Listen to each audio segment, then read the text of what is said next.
Hello friends, welcome to Day Trader Telugu and good evening. Sensex 810 points gain అయ్యి 81,766 దగ్గర close అయితే Nifty 241 points gain అయ్యి 24,708 దగ్గర close అయింది. వెరాస్ బ్యాంక్ నిఫ్టీ 337 పాయింట్స్ గెయిన్ అయ్యి 53,603 దగ్గర క్లోజ్ అయింది.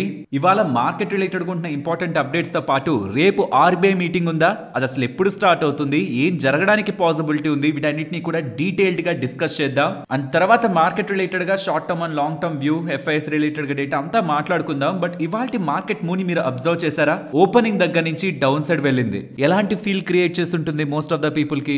ఒక 4 రోజులు పెరిగింది, ఇక మార్కెట్ పడ్డానికి రెడీ అవుతుంది అని కదా. కానీ ఎఫ్ఐఎస్ రిలేటెడ్ గా సెల్లింగ్ రీసెంట్ టైమ్స్ లో తగ్గింది, వాళ్ళు బయర్స్ గా వచ్చారు. అన్లెస్ ఆర్బీఐ రిలేటెడ్ గా ఈవెంట్ వర్స్ట్ గా టర్న్ అయితే తప్పించి మార్కెట్ ని డౌన్ సైడ్ కి తీసుకువెళ్లే రిస్క్ తక్కువ.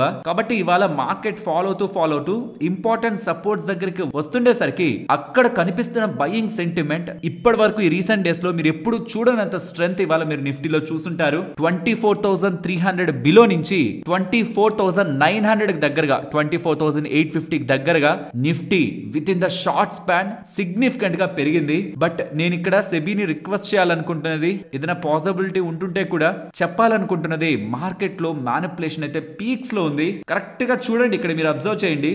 12 నుంచి 12:17 కరెక్ట్ గా 17 మినిట్స్ లో నిఫ్టీ 300 పాయింట్స్ పెరిగింది. మళ్ళీ 210 నుంచి 237 కూడా విత్ ఇన్ 27 మినిట్స్ లో ఇంకొక 200 పాయింట్స్ పెరిగింది. అంటే 12 నుంచి 230 వరకు 500 పాయింట్స్ పెరిగిన నిఫ్టీ ఒకే ఒక్క క్యాండిల్ కరెక్ట్ గా 20 మినిట్స్ ఉంటుందేమో టైం పీరియడ్, ఆ పాయింట్ కి 330-350 పాయింట్స్ దగ్గరగా పడింది. సో యూజువల్ గా మీరు ఒక 400-500 పాయింట్స్ మార్కెట్ పెరిగితే 100-120 పాయింట్స్ కరెక్షన్ ఓకే మళ్ళీ పెరగడానికి. కానీ ఏంటిది 300-350 పాయింట్స్ వన్ సింగిల్ క్యాండిల్ తో, మళ్ళీ అగైన్ 250-260 పాయింట్స్ ఇంకొక సింగిల్ క్యాండిల్ తో, 15 మినిట్స్ క్యాండిల్స్. ఇవన్నీ టూ మచ్ ఆఫ్ మ్యానిపులేషన్. ఇవాళ నిఫ్టీ ఎక్స్పైరీ రిలేటెడ్ గా టూ మచ్ ఆఫ్ మ్యానిపులేషన్ అయితే కనిపించింది.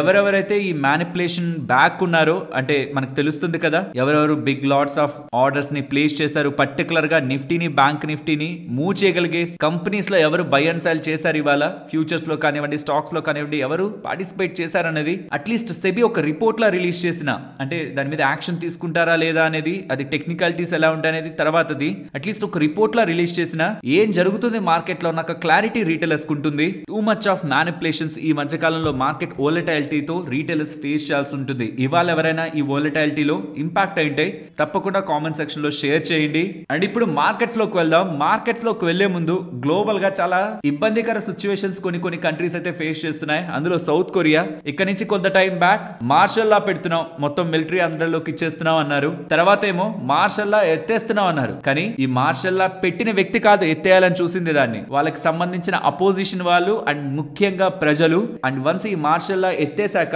అక్కడ ఉంటున్న ప్రెసిడెంట్ పై ఇంపీచ్మెంట్ కాల్స్ వస్తున్నాయన్నమాట. అంటే ఒక అఫీషియల్ పైన మనం యాక్షన్ తీసుకోవాలంటే ఇంపీచ్మెంట్ ని పాస్ చేయాల్సి ఉంటుంది. అలా ప్రెసెంట్ సౌత్ కొరియా ప్రెసిడెంట్ యూన్ సుక్ యోల్ గారు టఫ్ టైమ్స్ ని ఎదుర్కొంటున్నారు సౌత్ కొరియాలో. ఇదిలా ఉంటే ఫ్రాన్స్ రిలేటెడ్ గా గవర్నమెంట్ పక్కకు వెళ్ళింది. అక్కడ ప్రైమ్ మినిస్టర్ తప్పుకోవాల్సి వచ్చింది, రిజైన్ చేయాల్సి వచ్చింది because of no confidence motion. Europe related గా ఇది ఒక బిగ్ డిస్కషన్ అయింది. You know what, finally Europe markets బానే ఉన్నాయి. అంటే అక్కడ అంత అన్సర్టనిటీ ఉంటుంటే ఫ్రాన్స్ రిలేటెడ్ గా యూరోప్ మార్కెట్స్ ఏం ఇంపాక్ట్ అవ్వలేదు. ఇన్ఫాక్ట్ గ్లోబల్ మార్కెట్స్ లో కూడా అంత పెద్ద అన్సర్టనిటీ లేదు. యుఎస్ మార్కెట్స్ రిలేటెడ్ గా కొంత ఇంట్రెస్టింగ్ డేటా ఉంది, దాన్ని మాట్లాడుకున్న తర్వాత ఫైనల్ గా బిట్ కాయిన్ దగ్గరికి వద్దాం. $1,00,000 మార్క్ కి వెళ్ళిపోయింది. చాలా ఇంట్రెస్టింగ్ డేటా ఉంది దీని గురించి వద్దాం. But before US markets related గా మాట్లాడుకుందాం. నేను చెప్పాను కదా ఫెడ్ చైర్మన్ గారి స్పీచ్ ఉంటుందని, అదైతే కొంత స్ట్రాటజిక్ గా ఉంది. తనైతే క్లియర్ గా చెప్తున్నారు ఎకానమీ బాగుంది, జాబ్స్ డేటా కూడా ఏమంత వీక్ అయిపోవట్లేదు, కానీ ఇన్ఫ్లేషనే అనుకున్న దానికంటే ఎక్కువగా ఉంది. అలా అని మా కమింగ్ టైమ్స్ లో ఉంటున్న వడ్డీ రేట్ల కట్ మీద మేమేం డెసిషన్ ని మార్చుకో, డిసెంబర్ లో రేట్ కట్ ఉంటుందని ఎలానే టోన్ అయితే ఉంది. సో తను మాట్లాడిన దాన్ని మొత్తం మనం సారాంశంగా చూస్తే డిసెంబర్ లో రేట్ కట్ ఉంటది 20 బేసిస్ పాయింట్స్ దగ్గరగా, బట్ తర్వాత ఉంటుందా అనేదే major question. So fed chairman గా స్పీచ్ అయితే నెగిటివ్ గా లేదు, బట్ అలానే పాజిటివ్ గా కూడా లేదు. అండ్ దీంతో పాటు యుఎస్ కి సంబంధించిన ఐఎస్ఎం సర్వీసెస్ డేటా రిలీజ్ అయింది, అది వీక్ గానే ఉంది. అండ్ అక్కడికి సంబంధించిన private job role data, non ADP data release అయింది, అది కూడా వీక్ గా ఉంది. జాబ్స్ డేటా వీక్ గా ఉండడం మంచిదే, బికాస్ ఫెడ్ చైర్మన్ గారు కాన్ఫిడెంట్ గా చెప్తున్నారు జాబ్స్ ఏం వీక్ అవ్వని. యాక్చువల్లీ వీక్ అయితేనే వడ్డీ రేట్లు కట్ చేయగలరు అనమాట. స్ట్రాంగ్ గా ఉంటే వడ్డీ రేట్లు ఎందుకు కట్ చేయాలి? ఎకానమీ బాగుండి జాబ్స్ అంతా బాగానే ఉంటే ఏ రీజన్ కోసం కట్ చేయాలి వడ్డీ రేట్లు? వడ్డీ రేట్లు కట్ చేసేదే ఎకానమీని బూస్ట్ చేయడానికి, జాబ్స్ ని పెంచడానికి. మరి ఎకానమీ బాగుండి జాబ్స్ బాగుంటే వడ్డీ రేట్లు ఎందుకు కట్ చేయాలి అది స్టాక్ మార్కెట్ కి మంచిది కాదు కాబట్టి జాబ్స్ కొంత వీక్ గా ఉండడమే బెటర్. దీంతో అక్కడ 10-year బాండ్ ఈల్డ్ కూడా 4.19% కి డ్రాప్ అయింది అండ్ డాలర్ ఇండెక్స్ కూడా 106.36 దగ్గరగా ఉంది. ఇక క్రూడ్ ఆయిల్ రీసెంట్ టైమ్స్ లో పెద్ద మూవ్ అవ్వట్లేదు, ఎందుకంటే ఇవాళ ఒపాక్ ప్లస్ మీటింగ్ ఉంది. మార్కెట్ అయిపోయిన తర్వాత ఆ మీటింగ్ రిలేటెడ్ గా ఎలాంటి అవుట్కమ్ వస్తుంది, ఇవాళ నైట్ అరౌండ్ మనకు అప్డేట్ ఉంటుంది. ఎలా ఉంటుందనే దాన్ని బట్టి ప్రొడక్షన్ రిలేటెడ్ గా, డిమాండ్ రిలేటెడ్ గా వాళ్ళు అప్డేట్ చేసే దాన్ని బట్టి క్రూడ్ ఆయిల్ ఒక నెక్స్ట్ మూవ్ ఆధారపడి ఉంటుంది. ఇవి గ్లోబల్ రిలేటెడ్ ఉన్న important points. Next coming to bit coin. ఒక్కసారి ఇక్కడ మీకు స్క్రీన్ మీద ఉన్న డేటాని గమనించండి. ఇక్కడ మీకు స్క్రీన్ మీద చూస్తుంటే పైన ఆరెంజ్ లైన్, కింద ఉంటున్న ఆ లైన్స్ అన్ని కూడా మీరు కంపేర్ చేయమంటే పైన ఆరెంజ్ లైన్ దేంతో కంపేర్ చేస్తారు, కింద లైన్స్ దేంతో కంపేర్ చేస్తారు? యూజువల్ గా కింద లైన్స్ ఒక ఫిక్స్డ్ డిపాజిట్ లేకపోతే దానికంటే తక్కువ రిటర్న్స్ ఇచ్చేవో, ఆ పైన డీప్ ఆరెంజ్ లైన్ అనేది ఈక్విటీ మార్కెట్స్ అనుకుంటాం కదా. కానీ ఇక్కడ ఒకసారి మీరు చూస్తే పైన ఉన్నది బిట్ కాయిన్, కింద ఉన్నవన్నీ ఈక్విటీ మార్కెట్స్ అనమాట. And bit coin $1 lakh market reach అయింది. ఫ్రెండ్స్, మిగిలిన డీటెయిల్స్ మాట్లాడే ముందు క్లియర్ గా నేను ఇది డిస్క్లోజ్ చేయాలనుకుంటున్నాను. నేను ప్రో క్రిప్టో కరెన్సీ రిలేటెడ్ గా ఉంటున్న పర్సన్ ని కాదు. అంటే క్రిప్టోస్ బాగా పెరుగుతాయి, cryptos future, cryptos are the multi bagger assets అని నమ్మే వ్యక్తిని అయితే నేను కాదు. ఒకప్పుడు ఇన్వెస్ట్మెంట్ చేశాను, అది ఒక టైంతోనే ఆపేసాం. తర్వాత మేము క్రిప్టోలో ఇన్వాల్వ్ అవ్వలేదు పెద్దగా. బట్ ఉంటున్న డేటానైతే యాజ్ ఇట్ ఈస్ గా షేర్ చేస్తాను, జాగ్రత్తగా గమనించండి. ఇక్కడ మనకి సెబీ అలాగో యుఎస్ లో SEC వాళ్ళనమాట, US securities and exchange commission వాళ్ళు అలా అనమాట. దానికి సంబంధించి ఎవరు చైర్మన్ గా ఉండాలి అనేది నియమించేది ట్రంప్ గారు. ఆ ట్రంప్ గారు తీసుకున్న వ్యక్తి ఎవరో తెలుసా? ఈ పౌల్ ఆట్కిన్స్. గతంలో చాలా సార్లు క్రిప్టో కరెన్సీస్ ని, డిజిటల్ కరెన్సీస్ ని ప్రోగా చూసిన వ్యక్తి. సో జస్ట్ ఇమాజిన్, సెబీ లాంటి ఒక సంస్థనే ఈ ప్రో క్రిప్టో కరెన్సీ ఉన్న పర్సన్ కానీ చైర్మన్ గా వెళ్తే మరి ఈ క్రిప్టో కరెన్సీస్ ఏ రకంగా తను ఎంకరేజ్ చేస్తారు? ఈ ఎక్స్పెక్టేషన్స్ తోనే ఈ క్రిప్టో కరెన్సీస్ ఇంతలా ర్యాలీ అవుతున్నాయి. అండ్ దీంతో పాటు రీసెంట్ టైమ్స్ లో రష్యా ప్రెసిడెంట్ పుతిన్ గారు బిట్ కాయిన్ ని కానీ క్రిప్టో కరెన్సీస్ ని కానీ ఆపే పవర్ ఎవరికి ఉంది అని చెప్పి దీన్ని లీగలైజ్ చేస్తున్న దాని రిలేటెడ్ గా దీని సపోర్టర్ గా పుతిన్ గారు స్టేట్మెంట్స్, ఎండోర్స్మెంట్ కనిపిస్తూ ఉండడం కూడా బిట్ కాయిన్ అండ్ ఈ క్రిప్టో కరెన్సీస్ ఇంతలా మూవ్ అవుతుండడం బ్యాక్ ఉంటున్న ప్రధానమైన కారణం. అండ్ రీసెంట్ టైమ్స్ లో దీని ETF రిలేటెడ్ గా కూడా most of the mutual funds, fund managers కూడా వాళ్ళ పోర్ట్ఫోలియోస్ లో బిట్ కాయిన్స్ ని యాడ్ చేసుకొని వాళ్ళ పోర్ట్ఫోలియో రిటర్న్స్ ఇంత వస్తున్నాయి అంత వస్తున్నాయని చూపించడానికి కూడా బిట్ కాయిన్ వెనక పరిగెడుతూ ఉండడం కూడా, బిట్ కాయిన్ కి ఒక సూపర్ సపోర్ట్ దొరుకుతూ ఉండడం, క్రిప్టో కరెన్సీస్ కి మంచి ఆదరణ US లో అండ్ ఇతర దేశాల్లో లభిస్తూ ఉండడం రీసెంట్ టైమ్స్ క్రిప్టో కరెన్సీ పెరగడానికి ప్రధానమైన కారణంగా మనం చూడాలి. సరే, ఈ పాయింట్ లో ఎవరైనా నన్ను క్వశ్చన్ అడిగితే ఇంత చెప్పారు కదా, ఇంత బజ్ ఉందని ఎలా చెప్తున్నారు కదా, వెళ్ళి ఇన్వెస్ట్మెంట్ చేయొచ్చా అంటే, ఫ్రెండ్స్ నా వరకు రూల్ సింపుల్. నాకు క్లియర్ గా అర్థం కాని దాంట్లో నేను డబ్బులు పెట్టలేను. అది రేపు డబుల్ అయిపోతుందా, ట్రిపుల్ అయిపోతుందా, అది ఎంతకైనా వెళ్ళనివ్వండి. నాకు అర్థం కాని దాంట్లో నేను డబ్బులు పెట్టి అది పెరుగుతున్నా నేను భయపడతాను. ఇంకెంత పెరుగుతుంది మళ్ళీ పడిపోతుందేమో నా భయపడతాను. నాకు అర్థమైన దాంట్లో అయితే అది పెద్దగా పెరగకపోయినా ఫ్యూచర్ నాకు క్లారిటీ ఉంటుంది కాబట్టి ప్రశాంతంగా పడుకోగలను. నేను అలాంటి వాటిల్లోనే ఇన్వెస్ట్మెంట్ చేస్తాను. ఇది ఎందుకు నా వ్యూ కూడా క్లియర్ గా చెప్పానంటే, ఇప్పుడు నేను జస్ట్ ఇది ఒకటే చెప్పి వెళ్ళిపోతే ఇంకెంత పెరిగిపోతుందనే ఫోమోలో ఎంటర్ అయ్యే వాళ్ళు కూడా ఉంటారు కాబట్టి నేను చెయ్యంది చేయలేంది కూడా మీతో క్లియర్ గా చెప్పాను. అండ్ పుతిన్ గారు అంటే ఇంకొక అప్డేట్ కూడా ఉంది, దాన్ని కూడా షేర్ చేయాలి. ఇండియాలో ఇన్వెస్ట్మెంట్ చేయడం ప్రాఫిటబుల్ గా ఉంటుందని రష్యా ప్రెసిడెంట్ పుతిన్ గారు స్టేట్మెంట్స్ చేస్తున్నారు. India first, make in India initiatives Modi గారు తీసుకొస్తున్న ఈ చేంజెస్ ఇండియాకి అడ్వాంటేజ్ గా ఉంటున్నాయని, ఇండియా ఫస్ట్ పాలసీ మోడీ గారు ఫాలో అవుతున్నదని పొగుడుతూ పుతిన్ గారు అయితే స్టేట్మెంట్స్ ఇండియా పరంగా పాజిటివ్ గా చేస్తున్నారు. మన గురించి మనం ఎక్కడైనా చెప్పుకుంటాం, కానీ గ్లోబల్ లెవెల్లో మన గురించి ఎక్కువ ఫోకస్ లో ఉండే రష్యా ప్రెసిడెంట్ గారి దగ్గర నుంచి వస్తూ ఉండడం కూడా మనం పాజిటివ్ నోటే చూడాలి. అన్లెస్ వీళ్ళకి యాంటీగా ఉంటున్న వాళ్ళు ఇండియా రిలేటెడ్ గా నెగిటివ్ ఒపీనియన్ మార్చుకోకుండా ఉంటే, మన గురించి ఎవరు ఎన్ని పాజిటివ్ స్టేట్మెంట్స్ చేసినా గ్లోబల్ లెవెల్లో అది మనల్ని బెటర్ ప్లేసెస్ లోనే బ్రాండ్ ఇమేజ్ పరంగా పెడుతుంది. Now comes to the important part, RBI meeting. Friends, రేపు 10 o'clock RBI మీటింగ్ రిలేటెడ్ గా మీకు అప్డేట్స్ అయితే రావడం స్టార్ట్ అవుతాయి. నేను మళ్ళీ చెప్తున్నాను, మార్కెట్ ప్రిపేర్డ్ గా ఉంది. ఎందుకు ప్రిపేర్డ్ గా ఉంది? రేట్ కట్ కి ప్రిపేర్డ్ గా ఉందా? నాకు తెలిసి నా ఒపీనియన్స్ అన్నింటినీ షేర్ చేస్తాను, కొంచెం జాగ్రత్తగా వినండి. నాకు తెలిసి రేపు రేట్ కట్ మేబీ ఉండకపోవచ్చు, ఉంటే మంచిదే. బట్ రేట్ కట్ మేబీ రేపు ఉండకపోవచ్చు. But CRR, cash reserve ratio related గా కట్ ఉండే స్కోప్ ఉంది. ఆర్ ఇంకేదైనా పాజిటివ్ కామెంట్స్ అంటే ఇప్పుడు రేట్ కట్ చేయకపోయినా నెక్స్ట్ కమింగ్ టైమ్స్ లో రేట్ కట్ చేస్తాం, సో ఈ డిసెంబర్ లో చేయకపోతున్నా ఫిబ్రవరిలో రేట్ కట్ చేస్తామనేలా ఏమైనా హింట్ ఇవ్వడానికి కూడా ఛాన్సెస్ ఉన్నాయి. అండ్ రీసెంట్ గా GDP డేటా వీక్ గా వచ్చింది కాబట్టి RBI GDP ప్రొజెక్షన్స్ కూడా గతంలో ఉన్న ప్రొజెక్షన్స్ డౌన్ గ్రేడ్ అయ్యే ఛాన్సెస్ ఉన్నాయి. CPI ఇన్ఫ్లేషన్ డేటా ప్రొజెక్షన్స్ పెరిగే ఛాన్సెస్ ఉన్నాయి. బికాస్ రీసెంట్ టైమ్స్ లో ఫుడ్ ఇన్ఫ్లేషన్ ఎక్కువ ఉంది కాబట్టి సిపిఐ ఇన్ఫ్లేషన్ డేటా ప్రొజెక్షన్స్ పెరిగే ఛాన్సెస్ ఉన్నాయి. ఇవన్నీ కూడా రేపటి మీటింగ్ లో జరిగే ఎక్స్పెక్టేషన్స్ లో ఉంటున్నవి, నా ఎక్స్పెక్టేషన్స్ లో ఉంటున్నవి. అండ్ ఇంకొక ఇంట్రెస్టింగ్ థింగ్ ఏంటంటే ఆర్బీఐ గవర్నర్ శక్తికాంత్ దాస్ గారు ఉన్నారు కదా, తన పదవీ కాలం డిసెంబర్ 10th కి కంప్లీట్ అయిపోతుంది. ఆబ్వియస్లీ తనని ఎక్స్టెండ్ చేస్తారు, కానీ జనరల్ గా చెప్తున్నాను తనది 10th డిసెంబర్ కి ఎండ్ అవుతుంది. ఇది రేపు నేను ఆర్బీఐ మీటింగ్ రిలేటెడ్ గా ఎక్స్పెక్ట్ చేస్తున్నవి. మరి రేట్ కట్ ఇవ్వకపోతే మార్కెట్ పడిపోదా? రేట్ కట్ ఇవ్వకపోయినా నెక్స్ట్ కమింగ్ మీటింగ్ లో ఇస్తామనేది ఒక పాజిటివ్ హోపే కదా. అండ్ సిఆర్ఆర్ అయినా కట్ చేశారనుకోండి, ఆబ్వియస్లీ ఇది బ్యాంక్స్ రిలేటెడ్ గా బిగ్ పాజిటివ్. రీసెంట్ టైమ్స్ లో బ్యాంక్స్ అందుకే పెరిగాయి. బట్ ఇవాళ చక్రం తిప్పింది అయితే ఐటీ స్పేస్ లేండి. బ్యాంకింగ్ స్పేస్ ఏం పెద్ద పర్ఫార్మ్ చేయలేదు, ఎందుకంటే అది రీసెంట్ టైమ్స్ లో ఎలాగో బాగానే పెరిగింది కాబట్టి. ఇవాళ మార్కెట్ పెరిగిన దానికి మిడ్ అండ్ స్మాల్ క్యాప్స్ చాలా హ్యూజ్ గా పెరుగుంటాయని అనుకుంటారు. But okay mid cap 0.6%, small cap 0.8% దగ్గరగా పెరిగింది. అర్థం చేసుకోవాల్సింది, అండర్లైన్ చేయాల్సింది, రీసెంట్ టైమ్స్ లో కాన్స్టెంట్ గా పెరుగుతూనే ఉన్నాయి స్మాల్ అండ్ మిడ్ క్యాప్లు. ఎక్కడ డిసప్పాయింట్ చేయట్లేదు అనమాట. హోప్ ఇలానే కంటిన్యూ అవ్వాలని, బికాస్ మనందరికి సంబంధించిన పోర్ట్ఫోలియోలో మెజారిటీ ఆఫ్ అలొకేషన్ ఈ స్పేస్ లోనే కనిపిస్తూ ఉంటుంది. And coming to market view friends, recent times లో ఎఫ్ఐఎస్ ఎప్పుడైతే బయర్స్ గా టర్న్ అయ్యారో అప్పటి నుంచి మనం మార్కెట్ రిలేటెడ్ గా పాజిటివ్ వ్యూని కొంత స్ట్రాంగ్ గా చూస్తూ వస్తున్నాం. ఈవెన్ జీడిపి డేటా వీక్ గా వచ్చిన రోజు కూడా దాని కాదు మనం ఫోకస్ చేయాల్సింది. జీడిపి డేటా వీక్ గా ఉంది కాబట్టి RBI rate cut, CRR cut ఉండొచ్చు, దీని మీద మనం ఎక్కువ ఫోకస్ పెట్టుకున్నా అలాంటిది జరిగితే అది మార్కెట్ కి ఒక మంచి ఫ్యాక్టర్ అవుతుంది, పాజిటివ్ ఫ్యాక్టర్ అవుతుంది. కమింగ్ డేస్ లో ఇది కూడా మనం అబ్జర్వ్ చేయాలని, ఎలా ఆర్బీఐ రిలేటెడ్ గాను ఎఫ్ఐఎస్ రిలేటెడ్ గాను ఈ రెండే మనం అబ్జర్వ్ చేసాం. జీడిపి గురించి కూడా మనం ఎక్కువ మాట్లాడుకోలేదు. ఈ ఎఫ్ఐఎస్ రిలేటెడ్ గా థింగ్ అయితే ప్రెసెంట్ ప్లే అవుతుంది. చెప్పాను కదా, ఇది ఇమీడియట్ గా చూసి సంబరపడాల్సింది కాదు, ఎందుకంటే వీళ్ళు వచ్చినట్టే వచ్చి రీసెంట్ టైమ్స్ లో మళ్ళీ బ్యాక్ డోర్ నుంచి బిగ్ వేలో సెల్ చేశారు. ఫ్యూ డేస్ వీళ్ళు కానీ స్టేబుల్ అవుతున్నారనుకోండి, మార్కెట్ పరంగా అది మనం కంటిన్యూటీ ఫ్యాక్టర్ గా, అంటే ఇంకా మార్కెట్ అప్ సైడ్ కి వెళ్తుందని ఎలా ఎక్స్పెక్ట్ చేయొచ్చు. ఎక్కడైనా వీళ్ళ రిలేటెడ్ గా మళ్ళీ 3000 to 5000 crores సెల్లింగ్ కానీ ఎక్కడైనా కనిపించిందంటే ఇది మళ్ళీ బ్యాక్ వెళ్తున్నారు. వీళ్ళు మళ్ళీ పాజిటివ్ గా కాకుండా గేమ్ ప్లే చేస్తున్నారు. ఆర్బీఐ ఈవెంట్ కోసమే మార్కెట్ లోకి ఎంటర్ అయ్యారు. After RBI event profit book చేసుకోవడానికి ప్రయత్నిస్తున్నారని ఇలా క్వశ్చన్ మార్క్స్ అయితే రైజ్ అవుతాయి. ఇవాళ ఇంట్రెస్టింగ్ ఉంటది. పర్టికులర్ గా ఈ 230 పాయింట్ ఆఫ్ టైమ్ లో ఈ వచ్చిన బిగ్ ఫాల్ వెనక ఏమైనా ఎఫ్ఐఎస్ ఉన్నారా అనేది నా క్వశ్చన్. ఎందుకంటే యూజువల్ గా సెకండ్ హాఫ్ లో ఎఫ్ఐఎస్ టైం నడుస్తుంది. ఈ రోజు కూడా పాజిటివ్ గా ఉంటే వెల్ అండ్ గుడ్. లేదు ఈ రోజు ఏమైనా టర్న్ అయ్యారా, ముందుగా ఆర్బీఐ ఈవెంట్ కి ముందుగా ఏమైనా ప్రాఫిట్ బుక్ చేసుకోవాలని ప్రయత్నించారా అనేది మనం అబ్జర్వ్ చేద్దాం. ఇంకా డేటా అయితే రాలేదు, రాగానే నేను మీకు యాడ్ చేస్తాను. యాజ్ ఆఫ్ నౌ నాకు కనిపిస్తున్న డేటా పాయింట్స్ ని బట్టి మార్కెట్ లో వీక్నెస్ ఉంది, డైరెక్షన్ చేంజ్ అయిందనే ఒక ఇండికేషన్స్ అయితే కనిపించట్లేదు. కాబట్టి ఈవెన్ ఆర్బీఐ ఈవెంట్ డిసప్పాయింట్ చేసిన రేట్ కట్ ఉండదని నేను ఎక్స్పెక్ట్ చేస్తున్నాను. బట్ మోస్ట్లీ మార్కెట్ లో చాలా మంది ఉంటుందని ఎక్స్పెక్ట్ చేస్తున్నారు. రేట్ కట్ ఉండదు, బట్ సిఆర్ఆర్ రిలేటెడ్ గా కట్ ఉండొచ్చు. రేట్ కట్ నెక్స్ట్ చేస్తామని ఎలా పాజిటివ్ స్టేట్మెంట్స్ ఉండొచ్చని ఎక్స్పెక్ట్ చేస్తున్నాను. రేట్ కట్ చేస్తే ఇంకా మంచిదే.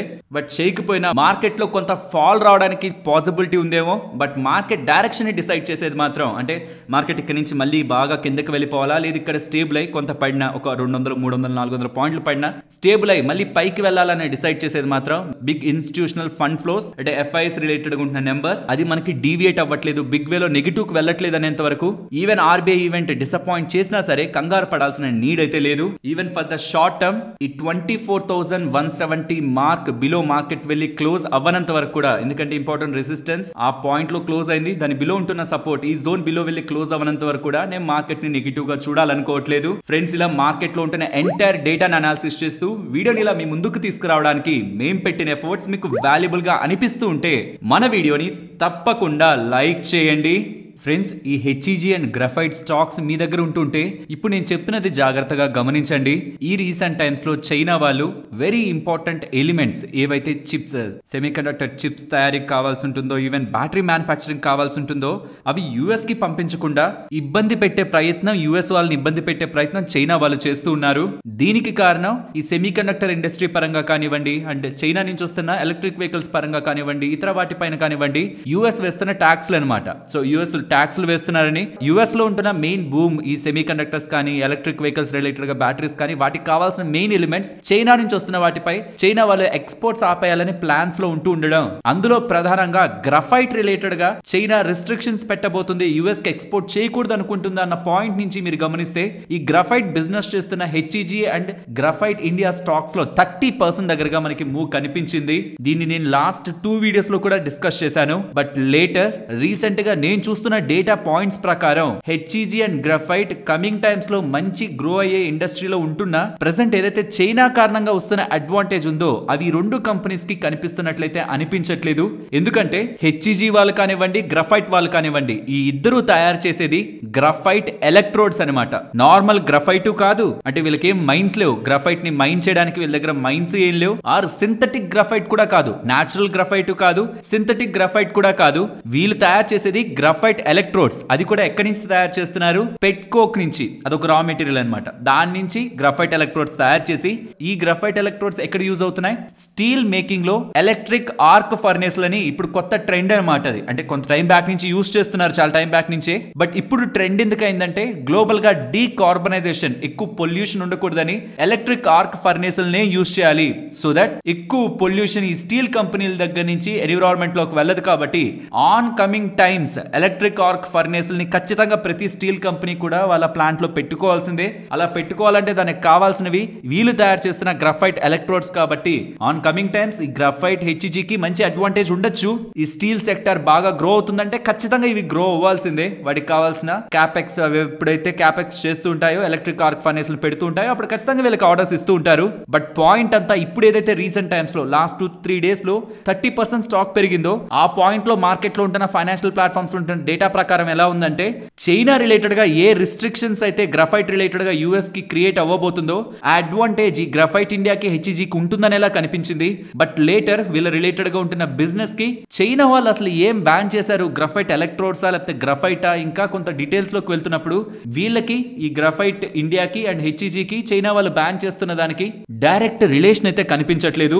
అండ్ ఈ రెండు పర్టికులర్ కంపెనీస్ లో కూడా ఒకవేళ చైనా ఫ్యూచర్ లో ఖచ్చితంగా కంప్లీట్ గా బ్యాన్ చేసిందన్న ఎవరికి అడ్వాంటేజ్ ఉంటుందంటే హెచ్ఈజీకి అడ్వాంటేజ్ ఉంటుంది. ఎందుకంటే అట్లీస్ట్ వీళ్ళు సింథటిక్ గ్రాఫైట్ రిలేటెడ్ గా కమింగ్ టైమ్స్ లో కమిషనింగ్ చేస్తారంటున్నారు. దాని ప్రొడక్షన్ రిలేటెడ్ గా నిజంగా వాళ్ళు ఆల్రెడీ కమిషన్ చేసేసి ఉండింటే, ఇప్పుడు నిజంగా వీళ్ళు సింథటిక్ గ్రాఫైట్ ప్రొడ్యూస్ చేయగలిగే స్టేజ్ లో ఉండింటే దెన్ ఆబ్వియస్లీ ఇది ఒక బిగ్ $multi-million ఆపర్చునిటీ అయ్యేదేమో హెచ్ఈజీకి. ఆర్డర్ బుక్ ఫుల్ గా మెయింటైన్ అయ్యేదేమో. కానీ అది కొన్ని సంవత్సరాలు పడుతుంది వీళ్ళకి ఇది కమిషనింగ్ లోకి రావడానికి, అంటే ప్రొడక్షన్ లోకి రావడానికి. కాబట్టి యాజ్ ఆఫ్ నౌ వీళ్ళిద్దరూ కూడా ఆ చైనా రిలేటెడ్ గా ఉంటున్న అన్సర్టనిటీని అడ్వాంటేజ్ గా పొందే పరిస్థితిలో లేరనేది మనకు అర్థమవుతుంది. బట్ ఈ రెండు యూజ్ లేని బిజినెస్ లని మాత్రం అనుకోకండి. హెచ్ఈజీ కానీ గ్రాఫైట్ కానీ గ్రాఫైట్ ఎలక్ట్రోడ్స్ ని ఇండియాలోనూ సెల్ చేస్తారు. బట్ మేజర్ బిజినెస్ ఎక్స్పోర్ట్స్ అనమాట. హెచ్ఈజీ 70% ఆఫ్ దేర్ మొత్తం బిజినెస్ ఎక్స్పోర్ట్స్ మీదే ఉంటుంది. గ్రాఫైట్ ది 50% ఉంటుంది. But as a clarification few days back నేను మీకు మెన్షన్ చేశాను కాబట్టి చైనా రిలేటెడ్ గా ఉంటున్న అన్సర్టనిటీతో ఇక్కడ ఉంటున్న గ్రాఫైట్ రిలేటెడ్ గా ఉన్న స్టాక్స్ పెరుగుతాయని. And let's see coming times వీళ్ళు ఎలాంటి ఆర్డర్స్ గెలుచుకుంటారో కూడా చూద్దామని ఎలా మనం క్వశ్చన్ మార్క్ తో కూడా ఉన్నాం. కాబట్టి ఆ క్వశ్చన్ మార్క్ కూడా పెట్టుకోవాల్సిన నీడ్ లేదు. వీటికైతే అడ్వాంటేజ్ క్లియర్ గా కనిపించినట్లయితే మనం అర్థం చేసుకోవచ్చు. నెక్స్ట్ ఒకసారి ఈ స్క్రీన్ మీద ఈ ట్రెండ్ చూడండి. విటమిన్ D3 ప్రైజెస్ మంచిగా పెరుగుతూ ఉన్నాయి. రీసెంట్ టైమ్స్ లో ప్రైస్ పర్ కేజీ 10 బిలో ఉన్నది కాస్త ఇప్పుడు ఆల్మోస్ట్ 40 అబోవ్ వెళ్ళింది. అంటే ఒక దగ్గర కాదు, యుఎస్ఏ, యూరోప్, చైనా ఈ మూడిట్లో కూడా సిమిలర్ ట్రెండ్. ఈ 10 ఏంటి 40 ఏంటి డాలర్స్ అనమాట. $10 పర్ కేజీగా ఉన్నది కాస్త ఇప్పుడు $40 పర్ కేజీకి, ఇంకా దానికంటే హైకి వెళ్తూ $50 పర్ కేజీకి వెళ్తూ ఉంది. అంటే లిటరలీ 4-5 టైమ్స్ దగ్గరగా ఇక్కడ ప్రైస్ మారింది. ఎప్పటి నుంచి మారింది? ఆల్మోస్ట్ జూలై ఆ పాయింట్ ఆఫ్ టైం నుంచి. July, August, September, October, November ఇంకా ఈ ట్రెండ్ అలానే కొనసాగుతుంది. దీని కారణంగా మన ఇండియాలో ఉంటున్న ఏ స్టాక్స్ కి లాభం? దీని రిలేటెడ్ గా ప్రైమరీగా చూసే ప్లేయర్ అయితే ఫెర్మెంటా బయోటెక్. ఇన్ఫాక్ట్ ఈ రీసెంట్ క్వార్టర్లీ నెంబర్స్ కూడా చాలా స్ట్రాంగ్ ఉన్నాయి. అండ్ అప్కమింగ్ కాంట్రాక్ట్స్ కూడా వీళ్ళు హైయర్ ప్రైస్ తోనే చేస్తారు. కాబట్టి ప్రాబబ్లీ స్టాక్ రిలేటెడ్ గా అడ్వాంటేజ్ ఉంటుందని ముందుగానే ఎక్స్పెక్టేషన్స్ ఉండడం వల్లే స్టాక్ ఈ రీసెంట్ టైమ్స్ లో బాగానే పెరిగింది. ఇదే కాకుండా ఈ విటమిన్స్ అండ్ ఈ సప్లిమెంట్స్ రిలేటెడ్ గా ఉండే కంపెనీస్ లో ఈ డిష్మాన్ కార్బోజన్ ని కూడా మీరు గమనించవచ్చు. ఇది కూడా రీసెంట్ టైమ్స్ లో బాగానే పెరిగింది. ఈ సప్లిమెంట్స్ రిలేటెడ్ గా మంచి క్రేజ్ కనిపిస్తున్నట్లయితే అర్థం అవుతుంది. నేను మిమ్మల్ని అడగాలనుకుంటున్నాను, ఇక్కడ నుంచి 1 year బ్యాక్ 2 year బ్యాక్ మీరు హాస్పిటల్స్ కి వెళ్తే మనకి జనరల్ గా ఏదైనా పెయిన్ ఉన్నా లేకపోతే ఏదైనా ఇష్యూ ఉన్నా దానికి రాసే డైరెక్ట్ మెడిసిన్స్ ఎప్పుడు సప్లిమెంట్స్ రూపంలో ఉండేవి కాదు. కానీ ఈ మధ్య కాలంలో ఏ దానికి వెళ్తున్నా మోస్ట్లీ ఏదో ఒక సప్లిమెంట్ ని కూడా యాడ్ చేస్తూ మీకు ఇలా ప్రాబ్లం ఉంది కాబట్టి ఈ మెడిసిన్స్ తీసుకోండి, దీంతో పాటు ఈ సప్లిమెంట్స్ ని కూడా వాడండి అనేలా, పర్టికులర్ గా విటమిన్ D3 రిలేటెడ్ గా డెఫిషియన్సీ ఉంటుంది, దీన్ని తీసుకోండి అనేలా మీకు ఒకవేళ ఎవరైనా ఎక్కువగా రికమెండ్ చేస్తున్నట్టు సోషల్ మీడియాలో కానీ డాక్టర్స్ కానీ రికమెండ్ చేస్తున్నట్లు ఏమైనా అనిపిస్తుంటే ఈ సప్లిమెంట్స్, విటమిన్స్ వీటి వినియోగం ఎక్కువ పెరిగిందని మీరు అనుకుంటుంటే ఒకసారి మీ ఫీడ్బ్యాక్ ని కామెంట్ సెక్షన్ లో షేర్ చేయండి. చేయండి. అండ్ ఫ్రెండ్స్, ఎవరైనా టర్మ్ ఇన్సూరెన్స్ ఇప్పటికీ తీసుకోకుండా తీసుకోవాలా లేదా అనే ఆలోచనలో ఉంటుంటే దెన్ గెట్ రెడీ. ఎందుకంటే ఇక్కడ నుంచి కొన్ని డేస్ లో most of the term insurance companies అన్ని కూడా వాళ్ళ ప్రీమియమ్స్ ని పెంచబోతున్నాయని. హెచ్డిఎఫ్సి లైఫ్ వాళ్ళైతే 5 to 7.5% అండ్ మిగిలినవి కూడా like ICICI Prudential life, Tata వాళ్ళు, బజాజ్ వాళ్ళు వీళ్ళందరూ కూడా వాళ్ళ ప్లాన్ ప్రైజెస్ ని పెంచబోతున్నారని. బికాస్ ఇన్ఫ్లేషన్ తో పాటు వాటిని పెంచుకుంటూ వెళ్తారు. బికాస్ టర్మ్ ఇన్సూరెన్స్ మనం ఇవాళ కడితే ఎంత డబ్బులు అయితే కడతామో మనం 60-70 సంవత్సరాల పాటు కూడా అదే డబ్బులు కడుతూ వెళ్తాం కాబట్టి ఇయర్లీ పెంచాం కాబట్టి వీళ్ళు కూడా విత్ టైం ఇన్ఫ్లేషన్ తో పాటు దాన్ని పెంచుతూ ఉంటారు. బట్ మీరు ఒక్కసారి దాన్ని తీసుకున్నారంటే ఫ్యూచర్ లో వాళ్ళు ఎన్ని ధరలు పెంచినా సరే మీరు అదే ప్రీమియం కడుతూ వెళ్తారు. కాబట్టి గుర్తుంచుకోండి, టర్మ్ ఇన్సూరెన్స్ తీసుకోవడంలో డిలే చేయొద్దు. బికాస్ ఇంట్లో సంపాదిస్తున్న పెద్దకి ఏదైనా జరిగితే వాళ్ళ ఇంట్లో వాళ్ళకి 1-2 కోట్లు డబ్బులు ఇచ్చేది ఈ టర్మ్ ఇన్సూరెన్స్. కాబట్టి ఈ ప్లాన్ ప్రైస్లు కూడా పెరగబోతున్నాయి. కాబట్టి ఇంకా మీరు తీసుకోకపోతుంటే ఇప్పుడే ఒక మంచి టర్మ్ ఇన్సూరెన్స్ తీసుకోండి. అండ్ మంచి టర్మ్ ఇన్సూరెన్స్ తీసుకోవడానికి కావాల్సిన వీడియో అండ్ ఎక్కడికి వెళ్ళి మీ డీటెయిల్స్ ని ఎంటర్ చేస్తే మీకు ఒక బెస్ట్ టర్మ్ ఇన్సూరెన్స్ లో వస్తాయన్న లింక్ కూడా మీకు డిస్క్రిప్షన్ కామెంట్ సెక్షన్ లో ఇస్తున్నాను. Friends, 3rd December Bombay high court నుంచి HDFC bank, reserve bank of ఇండియాకి ఒక నోటీస్ వెళ్ళింది. ఆ నోటీస్ ఎందుకు వెళ్ళిందో విన్నారంటే మీ కడుపు తరుక్కుపోతుంది. 53 years వయసు ఉంటున్న మీనాక్షి కపూరియా గారి దగ్గరికి పాయల్ కొటార్ అని ఒక ఆవిడ, 27 సంవత్సరాలు ఉంటున్న ఆవిడ హెచ్డిఎఫ్సి బ్యాంక్ తరపున వచ్చి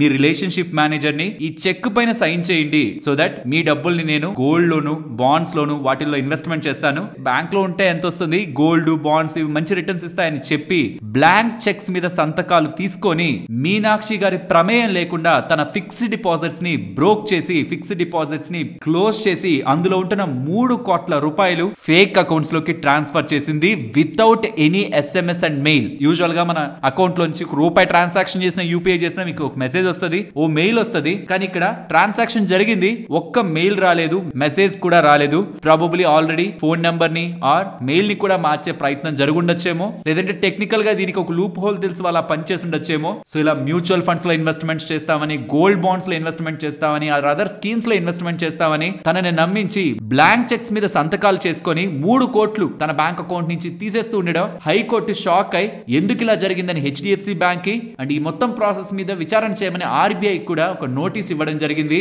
అండ్ ఇక్కడ ఉంటున్న క్వశ్చన్ హైకోర్టు అడుగుతున్నది ఏంటంటే, మా కోర్టులోకి ఇలా కేసు వచ్చిన తర్వాత ఎందుకు అరెస్ట్ చేశారు? ఎవరైతే తప్పు చేశారో వాళ్ళని అప్పుడు ఎందుకు అరెస్ట్ చేశారు? ముందే ఎందుకు అరెస్ట్ చేయలేదు? మీ దగ్గరకు వచ్చింది కదా కంప్లైంట్, ముందే ఎందుకు మీరు అరెస్ట్ చేయట్లేదు? అరెస్ట్ చేయకుండా ముందే మీరు సెటిల్ చేసుకోండి అని చెప్తున్నారా? కోర్టులోకి వస్తేనే మీరు అరెస్ట్ చేస్తున్నారా అని కూడా అక్కడ ఉంటున్న పోలీసులపై కూడా హైకోర్టు వాళ్ళైతే క్వశ్చన్స్ అయితే రైజ్ చేశారు. అండ్ ఎందుకు తనకి మెసేజ్ కానీ, కాల్ కానీ, ఆ ఎటువంటి ట్రాన్సాక్షన్ అలర్ట్ కానీ ఎందుకు రాలేదని చూసినప్పుడు తన ఈమెయిల్స్, అడ్రస్, మొత్తం మొబైల్ నెంబర్స్ అన్ని చేంజ్ చేసే ఈ ట్రాన్సాక్షన్ జరిగిందనేలా ఇలా ఒక ఎంప్లాయ్ చేయగలుగుతూ ఉంటే మరి మిగిలిన కస్టమర్స్ రిలేటెడ్ గా కూడా ఎంప్లాయీస్ మీద ఎలా ట్రస్ట్ ఉంటుంది బ్యాంక్ లో ఉంటున్న కస్టమర్స్ కానీ ఇలాంటి క్వశ్చన్స్ రైజ్ అవుతూ దీనిపైన లోతైన విచారణ జరిగి ఇంకొకసారి ఇలాంటివి రిపీట్ కాకుండా బ్యాంక్స్ అండ్ ఆర్బీఐ స్టెప్స్ తీసుకోవాలని. బికాస్ చాలా మంది సీనియర్ సిటిజన్స్ బ్యాంక్ ఎంప్లాయీస్ నమ్మి వాళ్ళు ఎక్కడ చెప్తే అక్కడ సైన్స్ చేయడం, అవన్నీ చదువుకునే ఓపిక లేక బ్యాంక్ వాళ్ళని నమ్మి చాలా మంది ముందుకు వెళ్తుంటారు. బట్ ఎవరో ఇలా ఒకరు ఇద్దరు చేస్తున్న తప్పుల వల్ల మొత్తం బ్యాంకింగ్ సిస్టమ్ లో రాత్రి పగలు కష్టపడి పనిచేస్తున్న వాళ్ళకు కూడా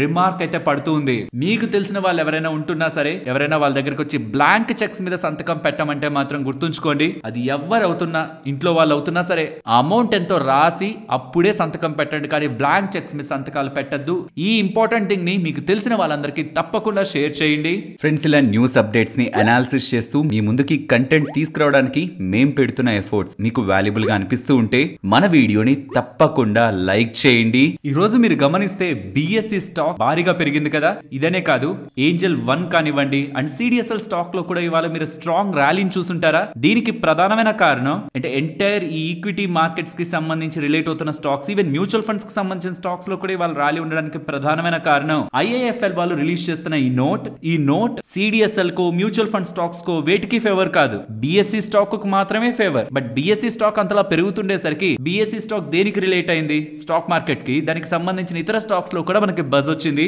బట్ దీన్ని నేను మీకు సింపుల్ గా ఎక్స్ప్లెయిన్ చేస్తాను. రీసెంట్ టైమ్స్ లో సెబీ వాళ్ళు కొత్త రూల్స్ ని తీసుకొచ్చారు కదా. ఇప్పుడు మనకి డైలీ ఒక ఎక్స్పైరీ లేదు. ఎన్ఎస్సి నుంచి ఒక్క వీక్లీ ఎక్స్పైరీ, అది నిఫ్టీ. బిఎస్సి నుంచి ఒక్క వీక్లీ ఎక్స్పైరీ, అది సెన్సెక్స్. ఇంతే. మిగిలినవన్నీ కూడా మంత్లీ ఎక్స్పైరీస్ కి వెళ్ళిపోయాయి. మనమంతా ఏమనుకుంటాం, దీని కారణంగా ఎక్స్చేంజెస్ కి లైక్ ఎన్ఎస్సి కి, బిఎస్సి కి భారీ మొత్తంలో నష్టం ఉంటుందని కదా. కానీ ఐఐఎఫ్ఎల్ వాళ్ళు చేస్తున్న రీసెర్చ్ ప్రకారం ఎన్ఎస్సి కి సంబంధించిన వాల్యూమ్స్ ఎలా ఇంపాక్ట్ అయ్యాయి, ఈ చేంజెస్ సెబీ వాళ్ళు తీసుకొచ్చిన చేంజెస్ తో వస్తున్న ఫస్ట్ వీక్ ని దానికి ముందుంటున్న వీక్ తో వీక్ ఆన్ వీక్ కంపారిజన్ చేసినప్పుడు నోషనల్ టర్న్ ఓవర్ 60% పడింది, కానీ ప్రీమియం టర్న్ ఓవర్ మాత్రం 8% పెరిగింది. ఈ చేంజెస్ తెచ్చాక కూడా నోషనల్ టర్న్ ఓవర్ మారిన ప్రీమియం టర్న్ ఓవర్ మాత్రం పెరిగింది. ఈ ఎక్స్చేంజెస్ కి లాభం వచ్చేది ప్రీమియం టర్న్ ఓవర్ తోనే. So even after this changes ఈ ఎక్స్చేంజెస్ డైరెక్ట్ గా ఇంపాక్ట్ అవుతున్నట్లయితే మనకి కనిపించవు. సో నోషనల్ టర్న్ ఓవర్ మారుతున్న ప్రీమియం టర్న్ ఓవర్ 8% ఎన్ఎస్సి లో పెరిగింది. బిఎస్సి లో ఎంత పెరిగిందో తెలుసా? చూడండి ఇక్కడ మీరే, ప్రీమియం టర్న్ ఓవర్ 183% పెరిగింది. ఎన్ఎస్సి లో 8%, బిఎస్సి లో 183%. ఫ్రెండ్స్, ఒకప్పుడు ఎన్ఎస్సి కింగ్ అనమాట ఎఫ్ఎన్ఓ రిలేటెడ్ గా. బట్ ఎప్పుడైతే వీళ్ళు సెన్సెక్స్ ని తీసుకురావడం అండ్ స్ట్రాటజిక్ గా దాన్ని ఫ్రైడే పెట్టడం అండ్ ఇప్పుడు మరీ స్ట్రాటజిక్ గా ఈ వీక్లీ ఎక్స్పైరీస్ అన్ని తీసేశారన్న తర్వాత దాన్ని ట్యూస్డే తీసుకురావడం, వాళ్ళు డిఫరెంట్ బాల్ గేమ్ ఆడుతున్నారు ఇప్పుడు ఈక్విటీ మార్కెట్స్ లో, దట్ టు ఎఫ్ఎన్ఓ లో. బట్ మళ్ళీ యాజ్ ఎ ఫేర్ డిస్క్లోజర్ చెప్తున్నాను, బిఎస్సి లో మేము ఆల్రెడీ ఇన్వెస్ట్ చేసాం. ఐ థింక్ ఛానల్ ఎప్పటి నుంచో ఫాలో అయ్యే వాళ్ళకి 900 లో 1200 లో 15 or 1600 లో కూడా మల్టిపుల్ టైమ్స్ నేను వీడియోలో ఎందుకు నేను ఈ పర్టికులర్ స్టాక్ కమింగ్ టైమ్స్ లో గెయిన్ అవుతుంది అనే దాని రిలేటెడ్ గా మల్టిపుల్ టైమ్స్ మాట్లాడాను. ఆల్రెడీ అప్పుడు విన్న వాళ్ళు ఎవరైనా ఉండి దాని రిలేటెడ్ గా స్టడీ చేసిన వాళ్ళు ఎవరైనా ఉంటే కామెంట్ సెక్షన్ లో చెప్పండి. But as a fair case ఇప్పటికీ కూడా ఎన్ఎస్సి తో పోలిస్తే బిఎస్సి మార్కెట్ క్యాపిటల్ వైజ్ గా చాలా అండర్ లో ఉంది. బట్ స్టిల్ బిజినెస్ పరంగా స్టిల్ ఇప్పుడు NSC king. But coming times లో ఈ వీక్లీ గేమ్ లేదు కాబట్టి స్లోగా నిఫ్టీకి ఎంతైతే బజ్ ఉందో అలాంటి బజ్ ని కానీ సెన్సెక్స్ క్రియేట్ చేసుకోగలుగుతుంటే ట్యూస్డేకి మార్చారు. అది కూడా లాజిక్ ఏంటో రీసెంట్ గా చెప్పాను. ఫ్రైడే ఉన్న సెన్సెక్స్ ట్యూస్డేకి మారితే ఎలాంటి అడ్వాంటేజ్ బిఎస్సికి ఉంటుందని. అలా కానీ మార్చగలుగుతుంటే అది ఇంకొక డిఫరెంట్ అడ్వాంటేజ్ అవుతుంది. లేదు, ఎన్ఎస్సి వాళ్ళే నిఫ్టీ రిలేటెడ్ గా కమాండ్ చేయగలుగుతున్నారు. సెన్సెక్స్ కి ఎవరు వెళ్ళట్లేదు, ట్యూస్డే పెద్ద వాల్యూమ్స్ ఉండట్లేదు, సెన్సెక్స్ ఎవరు పట్టించుకోవట్లేదు వీక్లీ ఎక్స్పైరీస్ లో అంటే డెఫినెట్లీ బిఎస్సి లూజ్ అవుతుంది. But as of now trend BSc పక్క పాజిటివ్ గా ఉంది. ఈ రీజన్ తోనే వాళ్ళ మనకి బిఎస్సి పెరిగింది. అండ్ ఏంజల్ వన్ పెరగడానికి కూడా ప్రధానమైన కారణం అదే ఉండొచ్చు. నోషనల్ టర్న్ ఓవర్ డౌన్ ఉంటున్నా ప్రీమియం టర్న్ ఓవర్ బెటర్ గానే ఉందని. బట్ ఈ సిడిఎస్ఎల్ మ్యూచువల్ ఫండ్ స్టాక్స్ కి దీనికి రిలేషన్ లేదు. బట్ మేబీ ఎన్ని న్యూ రూల్స్ తెచ్చినా మన వాళ్ళు ఈక్విటీ మార్కెట్స్ రిలేటెడ్ గా ఈ ఎఫ్ఎన్ఓ రిలేటెడ్ గా అంత బ్యాక్ అయిపోవట్లేదు అని వస్తున్న డేటా ప్రాబబ్లీ ఈ స్పేస్ లో మనకి ఇవాళ బజ్ కి main reason. Next Divi's labs గురించి మాట్లాడాలి. ఇది కొంత బ్యాడ్ న్యూస్ అనే చెప్పుకోవాలి. ఇది మీకు అర్థం కావాలంటే దివీస్ ల్యాబ్ ని పక్కన పెట్టి ఇంకొక 2 కంపెనీస్ గురించి నేను మాట్లాడాలి. తర్వాత దివీస్ ల్యాబ్స్ దగ్గరికి వస్తాను. నోవార్టిస్ ఉన్నారు కదా, వాళ్ళ ఒక pharmaceutical company, global pharmaceutical company. వీళ్ళు ఎంఎస్ఎన్ అనే ఒక ఫార్మాస్యూటికల్ కంపెనీతో యుఎస్ డిస్ట్రిక్ట్ కోర్ట్ లో కేస్ ని లూజ్ అయ్యారు. ఎవరు లూజ్ అయ్యారు? నోవార్టిస్ వాళ్ళు. ఎవరి చేతుల్లో లూజ్ అయ్యారు? ఎంఎస్ఎన్ వాళ్ళతో. ఇంతకీ ఈ కేసు అంతా దేని రిలేటెడ్ గా? ఎంట్రెస్ట్రో అనే డ్రగ్ రిలేటెడ్ గా. ఈ ఎంట్రెస్ట్రో అంటే ఏంటి మీకు స్క్రీన్ ముందు పెడుతున్నాను చూడండి. హార్ట్ ఫెయిల్యూర్ రిలేటెడ్ గా యూజ్ చేసే డ్రగ్ అనమాట. ఇది నోవార్టిస్ వాళ్ళు ఇన్నోవేట్ చేసిన డ్రగ్, నోవార్టిస్ వాళ్ళు కనిపెట్టిన డ్రగ్. ఇప్పుడు వీళ్ళు ఎంఎస్ఎన్ వాళ్ళ చేతుల్లో ఓడిపోయారు కాబట్టి కమింగ్ టైమ్స్ లో ఎంఎస్ఎన్ వాళ్ళు ఈ డ్రగ్ ఇప్పటి వరకు నోవార్టిస్ వాళ్ళ అండర్ చేతుల్లో ఉండేది, కానీ ఇప్పుడు ఎంఎస్ఎన్ వాళ్ళు కూడా వచ్చి మార్కెట్ లో దీన్ని జనరిక్ ప్లేయర్ గా సేల్ చేయడం మొదలు పెడతారు. ఇది అప్డేట్.